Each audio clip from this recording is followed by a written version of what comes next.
नमस्कार दोस्तों, lead India law associates के इस वीडियो में आपका बहुत बहुत स्वागत है। दोस्तों, आज के इस वीडियो में मैं आपको बताऊंगा कि अगर आपके खिलाफ एफआईआर हो गया है तो आपको जानना चाहिए कि एंटीसिपेटरी बेल क्या होता है और इसके टाइम बाउंड कंडीशंस क्या होते हैं। आमतौर से आपको यह तो पता होगा कि एंटीसिपेटरी बेल यह होता है कि अगर आपके खिलाफ कोई एफआईआर हो, गिरफ्तारी होने वाली हो, तो पहले ही आप बेल ले लें ताकि पुलिस आपको गिरफ्तार ना कर सके। लेकिन आप इस वीडियो में एंटीसिपेटरी बेल को ठीक से समझ पाएंगे ताकि कभी भी आपको एंटीसिपेटरी बेल लेने की नौबत आ जाए, भगवान ना करे कि ऐसा आपके साथ हो, लेकिन कभी आपके साथ ऐसी नौबत आ जाए तो आपको कानून की सही तरीके से समझ हो ताकि आप आसानी से इस केस को जीत भी सकें। तो सबसे पहले मैं शुरुआत करने से पहले ही मैं आपको हिस्ट्री ऑफ एंटीसिपेटरी बेल बताना चाहता हूं कि एंटीसिपेटरी बेल कब आया और कैसे आया। मैं आपको यह बता दूं कि anticipatory bail it was not even part of earlier code of criminal procedure 1889। जो 1889 में जो सीआरपीसी था उस समय तो एंटीसिपेटरी बेल इसका पार्ट भी नहीं था, लेकिन इसमें चेंजेस आए 1969 में जब 41st यानी जब 41वें लॉ कमीशन का रिपोर्ट आया। उस समय पहली बार एंटीसिपेटरी बेल के बारे में बताया गया और कहा गया कि भाई ये होना चाहिए। और ये इसलिए बताया गया ताकि सेफ गार्ड है, safeguard an accused who is apprehending may get arrested under non bailable offence, उनके लिए एक सेफ गार्ड हो जाएगा। तो बाद में 1973 में एंटीसिपेटरी बेल एप्लीकेशन, जिसको शॉर्ट फॉर्म में एबीए भी बोलते हैं, इसको डिफाइन किया गया सीआरपीसी के तहत चैप्टर 33 में इसको डिफाइन किया गया है। इसका सेक्शन 438 है जिसके बारे में मैं आपको सब कुछ आगे बताऊंगा। अब आपको यह जान लेना चाहिए कि अगर एंटीसिपेटरी बेल किसी को अप्लाई करना है, लेना है, तो उसके दो कंडीशंस होते हैं। सबसे पहले वो प्री रिक्विजिट जिसको बोलते हैं कि वो क्या होते हैं। तो सबसे पहला तो यह है कि the offence against which the bail is sought should be a non bailable offence, यानी कि अगर बेल आपको चाहिए तो आप एंटीसिपेटरी बेल के लिए तभी जा सकते हैं कि ऑफेंस आपके खिलाफ जो आरोप लगाया गया वो नॉन बेलेबल आरोप है। दूसरा, there should be a grave apprehension that the accused will be arrested by the police authorities for such a non-bailable offense। तो इसको अगर मान लीजिए कि आपको एकदम ग्रेव एप्रीहेंशन है। ग्रेव एप्रीहेंशन कैसे होगा? जैसे कि आपके खिलाफ कोई एफआईआर रजिस्टर्ड हो गया है, लेकिन कई मामलों में ऐसा होता है कि अगर आपके खिलाफ अगर एफआईआर रजिस्टर्ड हो गया या आपके पास एफआईआर की कॉपी है ही नहीं, तो क्या फिर आप बेल के लिए नहीं जा सकते, एंटीसिपेटरी बेल के लिए? बस आपको कोर्ट में ये बताना होगा कि आपके खिलाफ नॉन बेलेबल ऑफेंस रजिस्टर्ड हो चुका है और आपको पुलिस कभी भी अरेस्ट कर सकती है, और उसमें आपने ये एप्लीकेशन जो है कोर्ट के सामने लगाया है। तो ये दो प्री रिक्विजिट है जो कि आपको एंटीसिपेटरी बेल यानी एबीए फाइल करने से पहले आपको ध्यान में रखना होता है। इसको जैसा कि हम बोलते हैं कि एंटीसिपेटरी बेल यानी कि प्री अरेस्ट बेल भी बोलते हैं, अंडर सेक्शन 438 ऑफ सीआरपीसी। अब इसके 3 सब सेक्शन है, उसके बारे में जान लीजिए। सबसे पहला सब सेक्शन 1 है इसका, जो 438 का सब सेक्शन 1 है, वो क्या कहता है?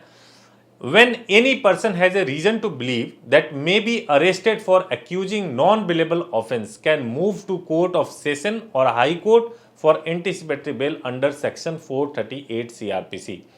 किसी भी व्यक्ति को अगर ये एप्रीहेंशन हो जाए कि उसको गिरफ्तार किया जा सकता है और उसका बहुत स्ट्रॉन्ग रीजन हो इस बात पे विश्वास करने का, जैसे उसके खिलाफ एफआईआर ही हो गया है, तो या तो कोर्ट ऑफ सेशन जहां पे ये ऑफेंस रजिस्टर्ड किया गया हो उससे लिंक कोर्ट ऑफ सेशन या हाई कोर्ट में जा सकते हैं और जाकर के आप एंटीसिपेटरी बेल के लिए आप एप्लीकेशन दे सकते हैं। ये 438 का सब सेक्शन 1 कहता है। दूसरा सब सेक्शन 2 क्या कहता है कि direction under sub section 1 it may include such conditions. अब देखिए, मान लीजिए कि बेल आपको मिल गया है और आप जब मिल जाएगा तो कुछ कंडीशंस लगाए जा सकते हैं, और वो कंडीशंस क्या हो सकता है मैं उस कंडीशन के बारे में बता रहा हूँ। Shall make himself available for interrogation by a police officer. पहला चीज़ तो यही है कि आप अपने आप को पुलिस ऑफिसर के सामने प्रस्तुत करेंगे ताकि आपका ठीक तरीके से इंट्रोगेशन हो सके। बेल मिलने का मतलब ये नहीं है कि आप केस से बरी हो गए। बेल मिलने का मतलब ये है कि आपको अरेस्ट नहीं किया जाएगा, लेकिन इंट्रोगेशन तो फिर भी हो सकता है बिना अरेस्ट किए हुए। दूसरा चीज है कि the person shall not directly और इनडायरेक्टली इन्फ्लुएंस द केस, यानी कि आपको कैसे भी उस केस से जुड़े हुए लोग, उस केस से जुड़े हुए जो भी एविडेंस है उसको इन्फ्लुएंस नहीं करना है। और तीसरा कंडीशन ये कि shall not leave India without prior permission of the court, यानी कि बिना कोर्ट के परमिशन के तो आप इंडिया छोड़ नहीं सकते। और चौथा इसमें है कि such other conditions as may be imposed under sub section 3 of section 437, यानी कि इसमें कुछ और भी कंडीशंस इम्पोज किए जा सकते हैं। सब सेक्शन 3 जो है 437 का, वो जो कहता है। अब मैं आपको बता दूं सब सेक्शन 3 क्या है। If such person arrested without warrant, मान लीजिए कि कोई व्यक्ति, हमेशा एक कहा जाता है नॉन बेलेबल ऑफेंस अगर हुआ है और उस नॉन बेलेबल ऑफेंस में कोई व्यक्ति अरेस्ट हो गया, विदाउट वारंट अरेस्ट हो गया, और मजिस्ट्रेट को लगता है कि भाई ये इसमें थोड़ा सा जो है ऐसा है, कॉग्निजेंस लिया जा सकता है कि इसको बेल पे छोड़ा जाए, तो उनको पूरा राइट है कि वो उस पर छोड़ सकते हैं। जो पुलिस ऑफिसर जिसके हिरासत में वो व्यक्ति है वो भी बोल सकता है छोड़ने के लिए। तो ये सब सेक्शन 3 बोलता है। अब मैं 438 का एनालिसिस बताऊंगा। एनालिसिस जानना बहुत जरूरी है क्योंकि इससे आप इस सेक्शन के ऑब्जेक्टिव को समझ पाएंगे। 2005 में एक अमेंडमेंट हुआ। अमेंडमेंट क्या था? The court shall take into consideration the gravity of offence, the court shall take into consideration the antecedents of the applicant and also look into the possibility of applicant avoiding the trial। अब ये देखना है जब भी court को यह bell grant करना होगा तो उस समय यह देखना होगा कि अगर वो ये बेल प्रोवाइड करते हैं, यानी एंटीसिपेटरी बेल प्रोवाइड करते हैं, तो जो क्रिमिनल, जो अक्यूज है, उसका नेचर क्या है, उसकी हिस्ट्री क्या है, वो क्या रेगुलर ऑफेंडर है, क्या वो बार बार ऐसा ऑफेंस करता है, किस प्रकार का उसकी हिस्ट्री है, क्या वो ट्रायल को ही छोड़ के तो भाग नहीं जाएगा। इन सारे पॉसिबिलिटीज़ को देखने के बाद ही आपको एंटीसिपेटरी बेल ग्रांट करना है। ऐसा कोर्ट के लिए एक निर्देश दे दिया गया 2005 के अमेंडमेंट में। और इसके बाद एक और चीज़ हुआ कि अगर एबीए यानी एंटीसिपेटरी बेल पेंडिंग है आईओ के पास में, तो आईओ रिस्ट्रिक्टेड नहीं है। IO is not restricted for not to arrest. IO restricted नहीं है कि अगर पेंडिंग है एप्लीकेशन तो वो अरेस्ट नहीं कर सकता। आईओ को ये अधिकार है कि भैया वो तब भी वो अरेस्ट कर सकता है। तो इसलिए आईओ को एक सेक्रेट पावर मिल गया है जो कि कई बार मिसयूज भी होता है।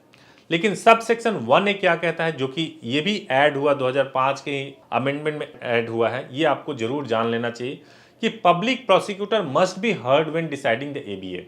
अगर मान लीजिए कि आप एंटीसिपेटरी बेल का आपने एप्लीकेशन लगा दिया है, तो 2005 के अमेंडमेंट के बाद से यह जोड़ दिया गया कि आप पब्लिक प्रोसिक्यूटर यानी कि पुलिस को सुने बगैर आप एंटीसिपेटरी बेल नहीं देंगे, और नोटिस 7 दिन के अंदर देना होगा। 7 दिन के अंदर उनके पास नोटिस पहुंचेगा, जो पीपी होंगे, पब्लिक प्रोसिक्यूटर होंगे, वो आएंगे, अपनी बात कहेंगे, उसके बाद ही एंटीसिपेटरी बेल ग्रांट हो सकता है। और इसी का सब सेक्शन 1B भी कहता है। एक और मैं बात यहाँ पे कहना चाह रहा हूँ कि चूंकि हम इसको एनालिसिस कर रहे हैं, तो ये जो चीज़ें हैं ये कहीं ना कहीं एंटीसिपेटरी बेल के ऑब्जेक्टिव को भी समाप्त कर रहे हैं, इसलिए ख़त्म कर रहे हैं क्योंकि एंटीसिपेटरी बेल इसलिए दिया गया था कि किसी भी व्यक्ति का अगर उसका मौलिक अधिकार का हनन हो रहा है, सुप्रीम कोर्ट ने भी कई डायरेक्शंस में अपने आदेश में कहा है कि मौलिक अधिकार का हनन होता है किसी व्यक्ति को अगर अरेस्ट कर लिया जाता है, तो इस तरह से जो थोड़े प्रतिबंध लगा दिए गए एंटीसिपेटरी बेल के ऊपर, तो कोर्ट्स यूजुअली हिचकती है एंटीसिपेटरी बेल देने से पहले। तो कहीं ना कहीं जो है एंटीसिपेटरी बेल मिलना बहुत मुश्किल हो गया, और एक ही कोर्ट का रुख होता है ज़्यादातर टाइम में कि भाई आप पहले सरेंडर करो, उसके बाद आपको मिलेगा। लेकिन हम आगे बढ़ते हैं। सब सेक्शन 1B जो है इसका ऐड हुआ 2005 के अमेंडमेंट में ऐड हुआ। इसमें कहा गया if the public prosecutor makes an application before the court where the ABA is pending, then presence of the applicant is required during the final hearing.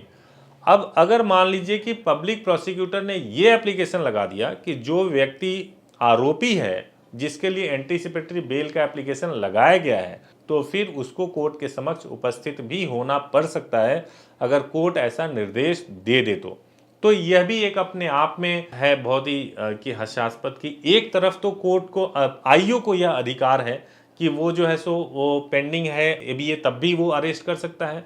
अगर वह व्यक्ति वहाँ पे उपस्थित हो रहा है तो हो सकता है वो अरेस्ट भी हो जाए। तो कहीं ना कहीं एक तरीके से कन्फ्लिक्ट पैदा हो जाता है। तो एक तो ये भी जो सब सेक्शन जोड़ा गया 1B, इससे इसका एक निष्कर्ष निकलता है। एक और जो बहुत महत्वपूर्ण मुद्दा था जो मैंने अपने शुरू में ही टाइटल में बताया था कि टाइम बाउंड कंडीशंस एंड इस पे क्या जजमेंट आया, उसके बारे में मैं बताता हूँ। एक बहुत ही महत्वपूर्ण जजमेंट है, वो है Sushila Agarwal versus State of Delhi. इसमें constitutional bench of the Supreme Court was please to answer 2 questions. 2 question क्या थे जिसको सुप्रीम कोर्ट को आंसर करना था। सबसे पहला क्वेश्चन ये था कि whether the protection granted to a person under section 438 of CrPC should be limited to fixed period so as to enable a person to surrender before the trial court and seek regular bail. क्या 438 के तहत anticipatory bail जब दिया जाए तो क्या एक fix और लिमिटेड टाइम पीरियड के लिए दिया जाना चाहिए ताकि वो कोर्ट के आगे सरेंडर करे और रेगुलर बेल ले सके। पहला क्वेश्चन तो ये था। जो दूसरा क्वेश्चन था कोर्ट के सामने कि whether life of anticipatory bail should end at the time and stage when the accused is summon to court.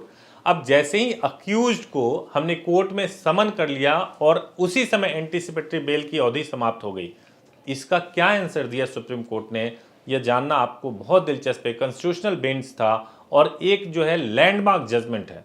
तो सबसे पहला नो टाइम लिमिट, यानी पहले सवाल का कि एंटीसिपेटरी बेल को ग्रांट करने के लिए कोई टाइम लिमिट, कोई प्रतिबंध नहीं लगाया गया है कि इतने टाइम के लिए ही एंटीसिपेटरी बेल दिया जा सकता है। और दूसरा, normally it can goes up to end of trial but again if there are any special or peculiar features necessitating the court to limit the tenure of anticipatory bail, it is open for it to do so।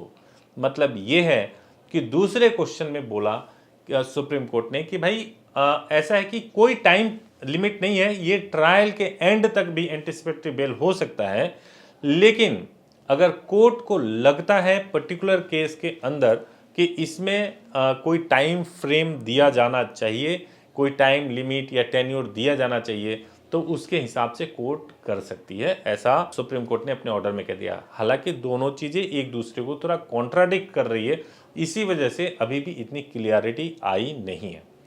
अब आता है एक जो सबसे important है, is it mandatory for police to arrest a person only because his ABI is rejected. अब एक बहुत ही क्वेश्चन है कि भाई मान लीजिए मैंने एंटीसिपेटरी बेल के लिए फाइल कर दिया और फाइल होने के बाद से क्या इसलिए पुलिस मुझे अरेस्ट कर लेगी, एक अक्यूज को, एक आरोपी को, कि मेरा एबीए यानी एंटीसिपेटरी बेल मेरा रिजेक्ट हो चुका है। इस पे भी सुप्रीम कोर्ट ने बोला है। The honourable supreme court in case of MC Abraham and state of Maharashtra में बताया था और कहा कि has held that it is not mandatory for the police to arrest a person merely because his or her anticipatory bail has been rejected। मतलब साफ है कि एबीए के रिजेक्ट होने का मतलब ये बिल्कुल भी नहीं है कि पुलिस को अरेस्ट करने की कोई अथॉरिटी मिल गई। पुलिस किसी भी व्यक्ति को अरेस्ट तभी कर सकती है जब उसे लगे कि अरेस्ट करना केस सॉल्व करने के लिए या दोषी को न्याय दिलाने के लिए, विक्टिम को न्याय दिलाने के लिए जरूरी है, तभी पुलिस को अरेस्ट करना चाहिए। नॉर्मली अरेस्ट को अवॉइड करना चाहिए, सुप्रीम कोर्ट ने कई ऑर्डर में बोला हुआ है। तो उम्मीद है कि एंटीसिपेटरी बेल पे आपको पूरी क्लियरिटी मिल गई होगी। अगर इससे संबंधित कोई भी प्रश्न हो आपके दिमाग में, कुछ भी आप पूछना चाहते हो, तो जरूर आप कांटेक्ट करें। हमारे हेल्पलाइन नंबर पे भी बात कर सकते हैं 8800444555। आप 7 डेज सुबह 9 बजे से शाम को 8 बजे तक कॉल कर सकते हैं। हमारी वेबसाइट leadindia.law पर भी विजिट कर सकते हैं और लॉ से संबंधित, लीगल सब्जेक्ट से संबंधित आप कोई भी प्रश्न पूछ सकते हैं, किसी भी प्रकार की सहायता ले सकते हैं। Thank you so much for watching this video. Thank you.